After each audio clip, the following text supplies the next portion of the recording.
আসসালামু আলাইকুম। আপনারা দেখতে পাচ্ছেন আমরা একটা এই ছাদ বাগানে আছি। এই ছাদ বাগানটায় অনেক ফলাদি আছে, অনেক গাছপালা আছে। আজ আপনাদের মাঝে আম নিয়ে আসবো। এই যে আম গাছটা দেখতে পাচ্ছেন, এই আম গাছটার নাম কি সবাই বুঝতে পারবেন। এই আম গাছটার মধ্যে আম আজকে ছিঁড়ে দেখাবো।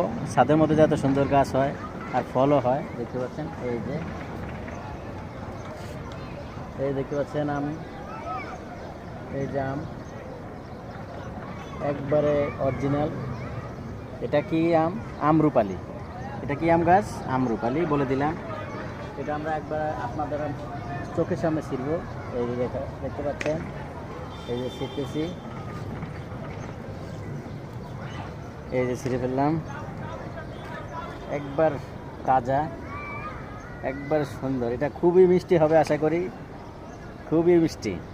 আমরুপালি অবশ্য মিষ্টি হয়, বলার কিছু নেই। কাঁচা আমও অনেক মিষ্টি হয়। একটু পর এটা ছিঁড়ে খাবো ইনশাআল্লাহ, আপনাদের ছাড়া খাবো না। সো ভিউয়ার্স, আজ এ পর্যন্তই। আসসালামু আলাইকুম।